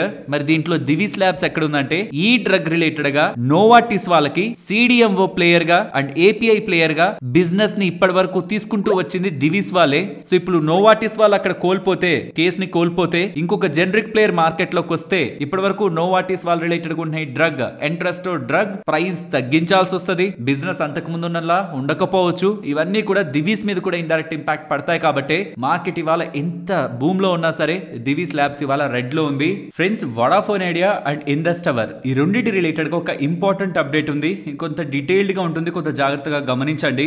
వడాఫోన్ పిఎల్సి వాళ్ళు అంటే వడాఫోన్ ఐడియా వాళ్ళు కాదు, యూకే రిలేటెడ్ గా ఉంటున్న వడాఫోన్ కంపెనీ, ఈ వడాఫోన్ ఐడియాకి సంబంధించిన one of the promoter main company Vodafone PLC వాళ్ళు ఇండస్ టవర్స్ లో వాళ్ళకు ఉంటున్న 3% వాటా, అదే ఫైనల్ వాటా అనమాట. గతంలో చాలా సార్లు సెల్ చేసుకుంటూ వచ్చారు. ఇప్పుడు ఫైనల్ గా వాళ్ళకి ఒక 3% మిగిలింది. ఆ 3% దగ్గరగా సెల్ చేసి 2836 crores రైజ్ చేస్తారు అని చెప్తున్నారు. ఓకే, ఆ డబ్బులు ఇప్పుడు వడాఫోన్ ఐడియాలోకి వస్తాయా మరి అంటే ఎస్, కమింగ్ టైమ్స్ లో అదే వడాఫోన్ ఐడియాలోకి రాబోతున్నాయి. బికాస్ వడాఫోన్ ఐడియా వాళ్ళు ప్రీవియస్ గా ఎక్స్చేంజెస్ కి చెప్తున్న దాని ప్రకారం December 9th వడాఫోన్ ఐడియా వాళ్ళు బోర్డ్ మీటింగ్ ని కండక్ట్ చేసి 2000 crores దగ్గరగా ప్రిఫరెన్షియల్ ఇష్యూస్ ద్వారా ప్రమోటర్ ఎంటిటీస్ నుంచి అంటే ఎయిదర్ ఆదిత్య బిర్లా గ్రూప్ దగ్గర నుంచైనా వడాఫోన్ గ్రూప్ దగ్గర నుంచైనా డబ్బులు రేస్ చేస్తారు అని చెప్తున్నారు. 2000 crores దగ్గరగా రేస్ చేస్తారని చెప్తున్నారు కదా. ఇప్పుడు వస్తున్న అప్డేట్స్ ప్రకారం ఈ వాటాని అమ్మి ఇండస్ టవర్స్ లో 3% వాటాని అమ్మి వడాఫోన్ పిఎల్సి వాళ్ళు పేరెంట్ కంపెనీ వాళ్ళు 2836 crores రేస్ చేస్తుంటే అందులో 855 crores వాళ్ళ సొంత అప్పులు, ఆ పేరెంట్ కంపెనీ అప్పులు తీర్చుకుంటారట. మిగిలిన డబ్బుల్లో ఆల్మోస్ట్ 1981 crores అంటే సుమారుగా ఒక 2000 కోట్ల వరకు వడాఫోన్ ఐడియాలో ఇన్వెస్ట్మెంట్ చేసి వడాఫోన్ ఐడియా ద్వారా ఇండస్ టవర్ వాళ్ళకి వెళ్లాల్సిన డబ్బుల్ని క్లియర్ చేస్తారనేలా అప్డేట్స్ అయితే కనిపిస్తున్నాయి. ఫైనల్ గా వొడాఫోన్ ఐడియాలోకి డబ్బులు వస్తుంది, కానీ ఆ డబ్బులు వొడాఫోన్ ఐడియా గ్రోత్ కి యూస్ చేస్తారా అంటే కాదు. వాళ్ళ డెట్స్ ఉన్నాయి, అప్పులు ఉన్నాయి, అందులో ప్రధానంగా ఇండస్ టవర్స్ వాళ్ళకి ఇవ్వాల్సిన డబ్బులు ఉన్నాయి, వాటిని క్లియర్ చేస్తారు. ఇది కొంత లాజికల్ గా మీరు ఆలోచిస్తే ఇండస్ టవర్స్ కి సంబంధించిన వాటా నమ్మి వొడాఫోన్ వాళ్ళు, పేరెంట్ కంపెనీ వాళ్ళు వొడాఫోన్ ఐడియాలో డబ్బులు పెట్టి ఆ డబ్బుల్ని మళ్ళీ ఇండస్ టవర్స్ లోకే పెడుతున్నారనమాట. ఎవరు వాటా అయితే మీ డబ్బులు రేస్ చేస్తున్నారో ఫైనల్ గా ఆ కంపెనీ దగ్గరికే వొడాఫోన్ ఐడియా వాళ్ళు చేసిన అప్పుల కారణంగా ఆ డబ్బులు మళ్ళీ ఈ ఇండస్ టవర్స్ కే వస్తున్నట్టు. ఫైనల్లీ ఈ మొత్తం డీల్ లో ఎవరికి పాజిటివ్ అంటే ఇండస్ టవర్స్ వాళ్ళకి. నెక్స్ట్ హీరో మోటోకార్ప్ గురించి మాట్లాడుకోవాలి. ఒక ఇంట్రెస్టింగ్ కంపారిజన్ ఉంటుంది. 2 వీలర్స్ ఎలక్ట్రిక్ వెహికల్స్ ఎవరైనా కొందాం అనుకుంటున్న వాళ్ళు ఇది మస్ట్ గా వాచ్ చేయాలి. హీరో మోటో వాళ్ళు ఒక కొత్త ఎలక్ట్రిక్ వెహికల్ ని గతంలోనే అనౌన్స్ చేశారు, బట్ ఇప్పుడు కొత్త బ్రాండ్ అండర్ లో 3 వేరియంట్స్ ని లాంచ్ చేస్తున్నారు. వీడా V2 అనే పేరుతో 3 వేరియంట్స్ లాంచ్ అవుతున్నాయి. వీడా V2 లైట్ 96,000, వీడా V2 ప్లస్ 1,15,000, వీడా V2 ప్రో 1,35,000 3 వేరియంట్స్ లో లాంచ్ చేశారు. దీనికి ఉంటున్న ఇంట్రెస్టింగ్ ఫీచర్స్ ఏంటంటే 5 years or 50,000 kilometres vehicle warranty ఇస్తున్నారు. అది వెహికల్ కి సంబంధించింది. బట్ ఓన్లీ బ్యాటరీ ప్యాక్ వచ్చేసరికి 3 years ఆర్ 30,000 కిలోమీటర్స్ వారంటీని వీళ్ళ వెహికల్స్ కి ప్రొవైడ్ చేస్తున్నట్టు. ఒకసారి ప్రైస్ కంపారిజన్ చూద్దాం. వీడా V2 లైట్ 96,000 లో ఉంది కదా. బజాజ్ చేతక్ కూడా రీసెంట్ టైమ్స్ లో రిలీజ్ చేశారు కదా ఈవీ వెహికల్ ని, దాని ప్రైస్ కూడా సిమిలర్ గా ఉంటుందన్నమాట. 95,998 సుమారుగా ఈ రెండు 96,000 ప్రైజెస్ లో ఉన్నాయి. వెరాజ్ ఓలా S1 ఎయిర్ మాత్రం 1,05,000 దగ్గరగా ఉంది. ప్రైస్ ఒకటే సరిపోదు కదా. ఒక్కసారి ఫుల్ బ్యాటరీ ఛార్జ్ చేస్తే అది ఎంత వరకు వెళ్ళగలుగుతుంది, ఫుల్ రేంజ్ ఎంత ఉంటుంది, అండ్ ఎంత ఈజీగా బ్యాటరీ ఛార్జ్ అవుతుంది, హైయెస్ట్ స్పీడ్ ఎంత వెళ్తుంది, ఇవన్నీ కూడా మనం గమనిస్తాం కదా. అలా చూస్తే ఒక్కసారి కంప్లీట్ ఛార్జ్ చేశాక హీరో వాళ్ళ విడా V2 లైట్ 165 కిలోమీటర్స్ వెళ్తుందని, వెరాజ్ Bajaj Chetak 123 kilometres, Ola S1 air 151 kilometres తో వెళ్తుందని. And with respect to speed చూసినా సరే ఓలా S1 ఎయిర్ ఏదైతే 90 కిలోమీటర్స్ పర్ అవర్ ఉందో, విడా V2 లైట్ కూడా 90 కిలోమీటర్స్ పర్ అవర్ లో వెళ్తూ ఓలా వాళ్ళకి కాంపిటీషన్ ఇస్తూ, as a brand already hero వాళ్ళకి స్ట్రాంగ్ ఇమేజ్ ఉంది. అండ్ స్పీడ్ పరంగా, ఫీచర్స్ పరంగా కూడా కొంత ఇంట్రెస్టింగ్ గానే నాకు ప్రెసెంట్ కనిపిస్తుంది. ఎవరైనా ఈ 2 వీలర్స్ ఎలక్ట్రిక్ వెహికల్స్ ని కంపేర్ చేస్తున్న వాళ్ళైతే చెప్పండి, మీకు ఈ విడా V2 కి ఓలాకి కంపారిజన్ ఎలా ఉందని. ఈ మధ్య కాలంలో మనం చూస్తూ వచ్చాం టీవీఎస్ వాళ్ళు, బజాజ్ వాళ్ళు స్లోగా ఈవీ మార్కెట్ షేర్ ని పట్టుకు వెళ్తూ ఆల్మోస్ట్ డబుల్ కి పెట్టేసుకున్నారు వాళ్ళ మార్కెట్ షేర్ ని. ఏప్రిల్ నుంచి చూస్తే ఇప్పటికి డబుల్ అయిపోయింది వాళ్ళ మార్కెట్ షేర్ సుమారుగా. ఇప్పుడు కొత్తగా దాంట్లోకి హీరో వాళ్ళు కూడా యాడ్ అయితే ఎవరి మార్కెట్ షేర్ ని తీసుకువెళ్తారన్నది చూడాలి. ఇప్పటి వరకు అయితే ఓలా వాళ్ళ మార్కెట్ షేర్ ని టీవీఎస్ బజాజ్ తీసుకువెళ్ళాయి. ఇక నెక్స్ట్ వచ్చే హీరో వాళ్ళు టీవీఎస్ బజాజ్ తీసుకుంటారా లేదు డైరెక్ట్ గా ఓలాదే ఇప్పటి వరకు వెళ్తున్న ఫ్లో లోనే ఓలా మార్కెట్ షేర్ వెళ్తుందా అనేది చూడాలి.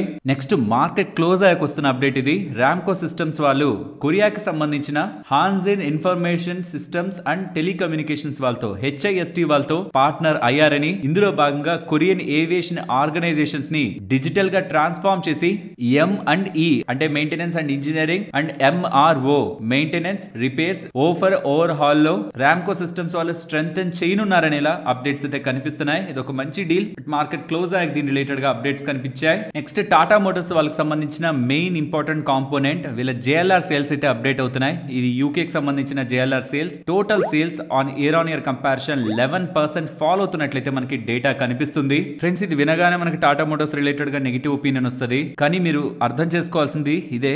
మేనేజ్మెంట్ రిలేటెడ్ గా వచ్చిన ఇంపార్టెంట్ కామెంటరీ. నవంబర్ 12న టాటా మోటార్స్ వాళ్ళకి సంబంధించి లగ్జరీ యూనిట్ ఏదైతే ఈ జాగ్వార్ అండ్ ల్యాండ్ రోవర్ ఉందో, అందులో పర్టికులర్ గా జాగ్వార్ రిలేటెడ్ గా వెరీ ఇంపార్టెంట్ ట్రాన్స్ఫర్మేషన్ జరగబోతుందని. అంటిల్ 2026 వరకు వీళ్ళ రిలేటెడ్ గా ఉంటున్న మిగిలిన వెహికల్స్ అన్నిటినీ కూడా పెద్దగా ఫోకస్ చేయకుండా ఒక డార్మెంట్ స్టేజ్ కి తీసుకువెళ్లిపోయి దాని తర్వాత నుంచి ఇదొక స్ట్రాంగ్ బ్రాండ్ గా రీఎమర్జ్ అవుతూ ఓన్లీ హై అండ్ ఎలక్ట్రిక్ సిడాన్స్ ని వీళ్ళు సెల్ చేస్తారని. అప్పటి వరకు ఏ ఇతర పెద్ద కార్లని కూడా వీళ్ళు UK డీలర్స్ కి షిప్ చేయరనేలా, న్యూ కార్స్ ని షిప్ చేయరనేలా గతంలోనే వాళ్ళు అప్డేట్స్ చేశారు. సో ఇప్పుడు Jaguar and Land Rover sales fall అయ్యాయంటే దానికి ఆల్రెడీ మేనేజ్మెంట్ చెప్పింది ట్రాన్స్ఫర్మేషన్ జరుగుతుంది, టైం పడుతుందని. కాబట్టి ఇదేం పెద్ద నెగిటివ్ థింగ్ కాదు. అండ్ కమింగ్ టైమ్స్ లో కూడా Jaguar and Land Rover sales particular UK dealers related గా UK రిలేటెడ్ గా వస్తున్న సేల్స్ అంత సీరియస్ గా తీసుకోకండి. బికాస్ ఒక బిగ్ ట్రాన్స్ఫర్మేషన్ జాగ్వార్ రిలేటెడ్ గా అక్కడ జరుగుతుంది టిల్ 2026. ఫ్రెండ్స్, ఇంకా 10 days మాత్రమే ఉంది. ఎవరైనా ఇది చేయకపోతుంటే మీ ఆధార్ ని బ్యాంక్ అకౌంట్ కి లింక్ చేయకపోవడం అండ్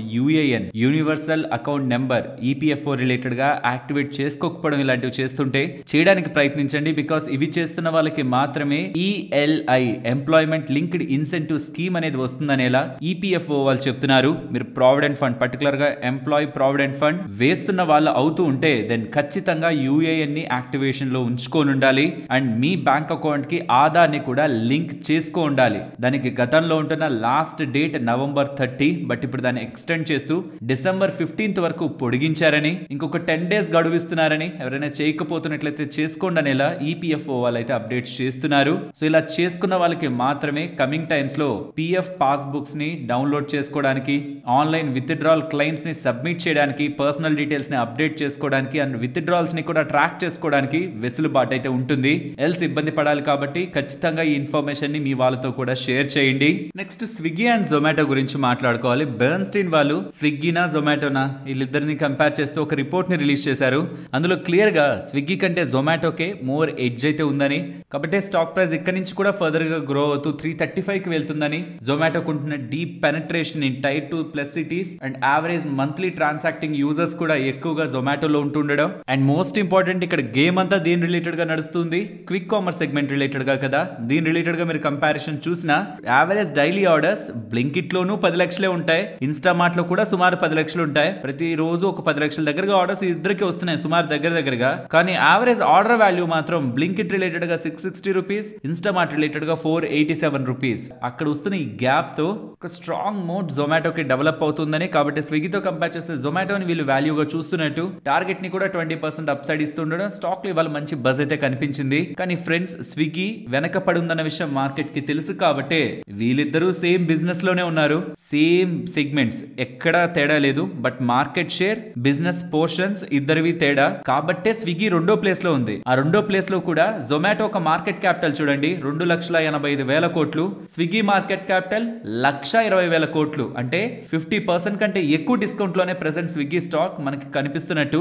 ఆ డిస్కౌంట్ ఎందుకు వచ్చింది? Because of the second place, because of the under performance. అది కూడా మార్కెట్ లో ఇంక్లూడ్ అయిందన్న విషయాన్ని, ఆ లాజిక్ ని కూడా మనం గుర్తుంచుకోవాలి. అండ్ స్విగ్గీ వాళ్ళు కూడా రీసెంట్ టైమ్స్ లో స్పోర్ట్స్ రిక్రియేషన్ బిజినెస్ లో కూడా ఎంటర్ అవుతున్నట్టు, దానికోసం ఒక కొత్త సబ్సిడరీని కూడా స్టార్ట్ చేయబోతున్నట్లయితే అప్డేట్స్ చేస్తున్నారు. లైక్ జొమాటో వాళ్ళు డిస్ట్రిక్ట్ యాప్ ని తీసుకొచ్చారు కదా, పేటిఎం వాళ్ళకి సంబంధించిన ఎంటర్టైన్మెంట్ బిజినెస్ ని అండ్ అవుట్డోర్ ఈవెంట్స్ కి సంబంధించిన బిజినెస్ ని కొంటూ డిస్ట్రిక్ట్ యాప్ ని ఎలా అయితే తీసుకొచ్చారో, వీళ్ళు కూడా స్పోర్ట్స్ అండ్ రిక్రియేషన్ బిజినెస్ లోకి ఎంటర్ అవ్వబోతున్నట్లు, దీనికోసం సబ్సిడరీని స్టార్ట్ చేసినట్లు ఎక్స్చేంజెస్ కి చెప్తున్నారు.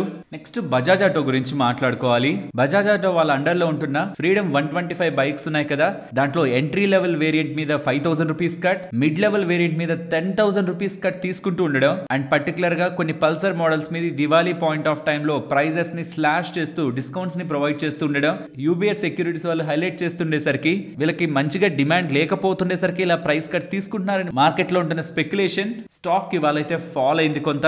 సో అల్టిమేట్ గా మన బిజినెస్ ని పెంచుకోవాలంటే ఆఫర్స్, డిస్కౌంట్స్ ఇవ్వాల్సిందే. బట్ ఈ ఆటో స్పేస్ లో వీళ్ళకుండే మార్జిన్ తక్కువ, అందులో వీళ్ళు పెద్ద డిస్కౌంట్స్ ని ఇచ్చారనుకోండి, వీళ్ళు ఇన్వెంటరీని సెల్ చేయడానికి ప్రయత్నిస్తున్నట్టే కాస్ట్ టు కాస్ట్ కొంచెం ఈ డీలర్ లెవెల్లో మార్జిన్ పెట్టుకొని, కంపెనీ పరంగా చాలా తక్కువ మార్జిన్ పెట్టుకొని సెల్ చేస్తున్నట్టు. కాబట్టి యూజువల్ గా ఇండస్ట్రీలో ఉంటున్న మిగిలిన ప్లేయర్స్ కంటే ఎక్కువ డిస్కౌంట్స్ ఇస్తున్నప్పుడు మార్కెట్ కొంత క్వశ్చన్ మార్క్ తో చూస్తాయి. బట్ బజాజ్ ఆటో వాళ్ళు మాత్రం మేము ఇచ్చిన డిస్కౌంట్స్ వల్ల మా బిజినెస్ ఏం పెద్దగా ఇంపాక్ట్ అవుదనే క్లారిఫికేషన్ అయితే ఇచ్చారు. ఇక్కడ నుంచి ఏ స్టాక్స్ లాభపడతాయి, ఇక్కడ నుంచి ఏ స్టాక్స్ లో మంచి గ్రోత్ ఉండొచ్చు అన్న దాంట్లో గోల్డ్మ్యాన్ సాక్స్ వాళ్ళు చెప్తున్నది ప్రీమియమైజేషన్ అండ్ మంచి రియల్ ఎస్టేట్ డిమాండ్ కారణంగా house hold utilities and consumer durables కి ఎక్కువ డిమాండ్ కనిపిస్తుందని, అందులో ప్రధానంగా Havells India, Crompton Greaves and consumer electricals, Voltas, symphony ఈ స్టాక్స్ ని వీళ్ళు హైలైట్ చేస్తూ, అందులో హావెల్స్ కి and Crompton Greaves and consumer electricals ఈ రెండు స్టాక్స్ కు మాత్రమే బై రేటింగ్ ఇస్తూ, వోల్టాస్ కు మాత్రం మంచిగా వీళ్ళ రిలేటెడ్ గా కాంపిటీషన్ పెరిగిపోయిందని, ఇతర ఏసీ కంపెనీస్ నుంచి ఒక స్ట్రాంగ్ కాంపిటీషన్ ఉందని, వాల్యుయేషన్స్ కూడా ఏమంతా జ్యూసీగా లేవని, కమింగ్ టైమ్స్ లో అంతా స్ట్రాంగ్ గ్రో అయ్యేలా కంపెనీ స్టాక్ ప్రైస్ కూడా ఈ ప్రెసెంట్ ఏమంత అట్రాక్టివ్ గా లేదని, కాబట్టి వోల్టాస్ రిలేటెడ్ గా సెల్ రేటింగ్ ఇస్తూ, సింఫనీకి మాత్రం వెదర్ డిపెండెంట్ గా లైక్ ఎండాకాలం మంచి సేల్స్, వానాకాలం చలికాలం పెద్ద సేల్స్ ఉండకపోవడం, ఇంటర్నేషనల్ గా గ్లోబల్ సప్లై చైన్ రిలేటెడ్ గా వీళ్ళకి మంచి డిమాండ్ లేకపోతుండడం, సింఫనీకి మాత్రం న్యూట్రల్ రేటింగ్ ఇస్తూ, Crompton Greaves and consumer electricals and Havells మాత్రం టాప్ ప్లేస్ లో ఉన్నాయని. బికాస్ ఈ రెండు కంపెనీస్ కూడా పర్టికులర్ గా హావెల్స్ తీసుకున్నారనుకోండి, వేరియస్ సెగ్మెంట్స్ లో వాళ్ళు ఉంటారు. స్మార్ట్ లైటింగ్ కానీ, హోమ్ ఆటోమేషన్ కానీ, ప్రీమియం ఫ్యాన్స్ కానీ, లార్జ్ కిచెన్ ఎలక్ట్రికల్స్ కానీ, ఈ రియల్ ఎస్టేట్ రిలేటెడ్ గా ఉంటున్న మోస్ట్ ఆఫ్ ద థింగ్స్ లో వీళ్ళు ప్రెసెంట్ అయింటారు. కాబట్టి వీళ్ళని టాప్ ప్లేస్ గా చూస్తున్నట్టు గోల్డ్మ్యాన్ సాక్స్ వాళ్ళు చెప్తున్నారు. ఒకేసారి 300-200 పాయింట్లు పడ్డం పెరగడం జరుగుతుంటే సపోర్ట్స్ అండ్ రెసిస్టెన్స్ లేని అంతంత దగ్గర ఉన్నాయనుకుంటారేమో, కాదు. ఈ రోజు మార్కెట్ వోలటాలిటీ ఎలా ఉంది, ఇక్కడ నుంచి ఫర్దర్ గా ఒకవేళ డౌన్ సైడ్ వస్తుంటే 24,670, అబిలో 24,620, ఇక్కడ నుంచి above 24,740, above 24,820, above 24,880. And coming to bank Nifty present ఉన్న లెవెల్ లెవెల్స్ నుంచి డౌన్ సైడ్ 53,370, అబిలో 53,40. ఇక్కడ నుంచి అప్ సైడ్ 53,770, అబో 54,260. మరొక ఇంట్రెస్టింగ్ వీడియోతో మళ్ళీ మీ ముందుకు వస్తాను. అంతవరకు టేక్ కేర్. జై హింద్.